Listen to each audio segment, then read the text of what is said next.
Hi everyone, আবার একটা নতুন ব্লগ নিয়ে তোমাদের সামনে চলে এলাম। আর আজকের ব্লগটা শুরু করছি মর্নিং ব্রেকফাস্ট থেকে। আজকে ডে টু অ্যাজ ইউজুয়াল আগের দিনের মতো আবার বেরিয়ে পড়লাম। আর ইনি ছিলেন আমাদের ট্যুর গাইড সেদিনকার। এত এন্টারটেনমেন্ট দিয়েছেন সেদিন আমাদের গোটা ট্রিপে, খুবই এনজয় করেছি ওনার সাথে সেদিন। ডে টুতে অনেক কটা স্পট ছিল দেখার মতো, প্রত্যেকটি আইল্যান্ড ইউনিক ছিল। তাই প্রত্যেক জায়গাগুলোতে যতগুলোই ঘুরেছি আমার খুবই ভালো লেগেছে। প্রত্যেকটি জায়গার আলাদা ভাইব ছিল, তাই যেখানেই গেছি অনেক কটা রিলস, ভিডিওস, পিকস যেমন পেরেছি তুলে রেখেছি।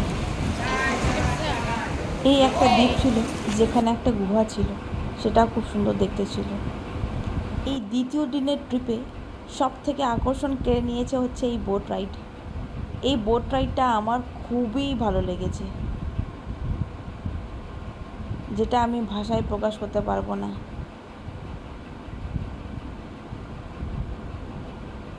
আমাদের বোটের মতন এরকম আরও অনেক কটা বোট ছিল। প্রত্যেকটা গ্রুপকে আলাদা আলাদা ইন্ডিভিজুয়ালি নিয়ে যাচ্ছিল। এটা প্যাকেজের মধ্যেই ইনক্লুডেড ছিল। এই দেখছেন, এটা একটা গুহা ছিল। এই গুহা পেরিয়েই একটা সুন্দর অপূর্ব জায়গায় পৌঁছালাম, যেটা কিছুক্ষণের মধ্যেই আপনারাও দেখতে পাবেন। সবাই নিজের মতো করে এই বোটে খুবই আনন্দ উপভোগ করছিল। এই ছিল এই অসাধারণ জায়গা, যেখানে আরও অনেক কটা বোট একত্রিত হয়েছিল এই সুন্দর জায়গাটাকে উপভোগ করার জন্য। চারিদিকে পাহাড় আর পাহাড়, আর মাঝে এই ছোট্ট একটা জলস্থল।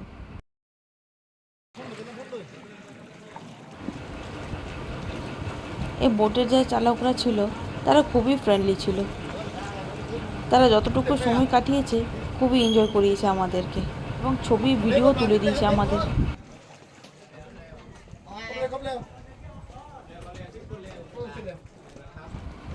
আরও বিভিন্ন জায়গা থেকে আরও কত না কত লোক এসছে পুরো ওয়ার্ল্ড ওয়াইড এই জায়গাটা উপভোগ করার জন্য।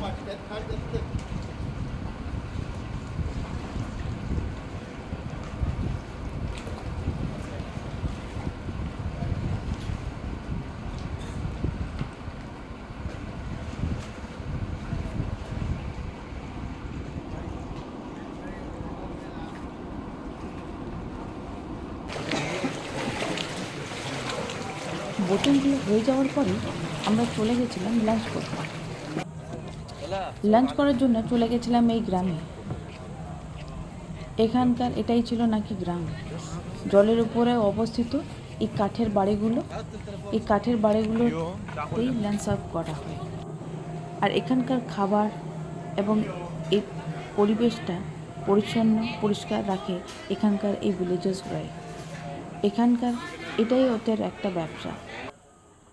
এখানকার যা খাবার খেয়েছিলাম সবই ছিল টোটালি ব্ল্যান্ড, কোনো স্পাইসেস ছাড়াই এদের খাবারগুলো তৈরি করা হয় এখানে। জায়গাটা যথেষ্ট নিট এবং টাইডি ছিল। সে যতজন লোকেই না আসুক খাবার খাওয়ার জন্য, সঙ্গে সঙ্গে সব প্লেটসগুলো পরিষ্কার করে দেওয়া হয়েছিল। এবং সেখানে দেখতে পেলাম এই ক্র্যাবস, যেখানে একটা গামলায় রাখা ছিল। এই জায়গা থেকে খাওয়ার পর এই ভিউটা দেখতে খুবই অসাধারণ লাগছিল, তাই ভিডিওটা না করে আর পারলাম না।